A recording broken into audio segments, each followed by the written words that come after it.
തലസ്ഥാന നഗരത്തിലെ കുടിവെള്ള പ്രതിസന്ധി എന്തായി എന്നുള്ള കാര്യം ഒരുപാട് പ്രേക്ഷകർ ചൂണ്ടിക്കാട്ടിയിരുന്നു. ആ റിപ്പോർട്ടിലേക്കാണ് ഇനി നമ്മൾ കടക്കാൻ പോകുന്നത്. 5 ദിവസമായി തിരുവനന്തപുരം നഗരത്തെ വലച്ച കുടിവെള്ളക്ഷാമത്തിന് ഒടുവിൽ പരിഹാരമാവുന്നു. കുടിവെള്ള വിതരണം ഭാഗികമായി പുനഃസ്ഥാപിച്ചു.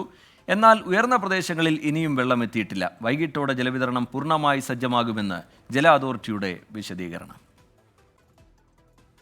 ഇന്നലെ രാത്രി 12 മണിയോടെയാണ് പൈപ്പ് ലൈൻ അലൈൻമെന്റ് മാറ്റി സ്ഥാപിക്കുന്ന പ്രവൃത്തികൾ പൂർത്തിയാക്കി പമ്പിംഗ് തുടങ്ങിയത്. പുലർച്ചെയോടെ ആറ്റുകാൽ ഐരാണിമുട്ടം വാർഡുകളിൽ വെള്ളമെത്തി. തുടർന്ന് ഐരാണിമുട്ടം ടാങ്കിൽ നിന്നും പമ്പിംഗ് തുടങ്ങി. എന്നാൽ ഉയർന്ന പ്രദേശങ്ങളിൽ ഇനിയും വെള്ളം എത്തിയിട്ടില്ല.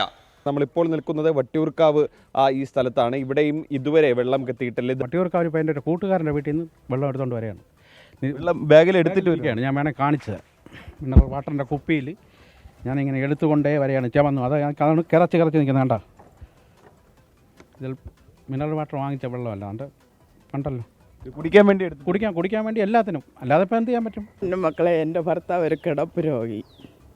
അത് കിടന്ന് മൂത്രമൊഴിച്ച് വീട്ടിനകത്ത് എനിക്ക് നിൽക്കാൻ പറ്റില്ല. ഒരു ഗ്ലാസ് വെള്ളം ഇട്ട് കൊടുക്കാമെന്ന് പറഞ്ഞില്ല. ഇന്ന് 5 ദിവസം കൊണ്ട് ഒരുവിധം പറ്റുന്നിടത്തോളം വെള്ളം നിന്ന് ആ ടാങ്കിലെ വെള്ളം തീർന്നാൽ പിന്നെ എന്താ ചെയ്യുക? എല്ലാ വീടുകളിലും കുഞ്ഞുകുട്ടികളടക്കമുള്ള എല്ലാവരും ഉള്ളതാണ്. ഞങ്ങളൊക്കെ എന്ത് ബുദ്ധിമുട്ടാണ്. ആകെ ഈ ഭാഗത്ത് ഒരു കിണറുള്ള വീടാണുള്ളത്. അവരിൽ നിന്ന് ഞങ്ങൾ എത്രയെന്ന് പറഞ്ഞു വെള്ളം എടുക്കും. വട്ടിയൂർക്കാവ്, നെട്ടയം, മുടവൻമുകൾ, PTP നഗർ തുടങ്ങിയ ഭാഗങ്ങളിൽ 5-ാം ദിവസവും വെള്ളമില്ലാതെ നാട്ടുകാർ വലഞ്ഞു.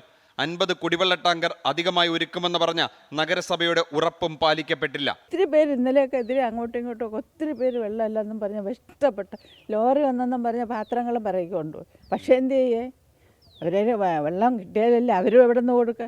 ഇല്ലേ, അപ്പുറത്തെ വീട്ടിൽ നിന്നാണ് എടുക്കുന്നത്. അവർക്ക് എടുക്കുന്നതിന് ഒരു പരിധിയില്ലേ?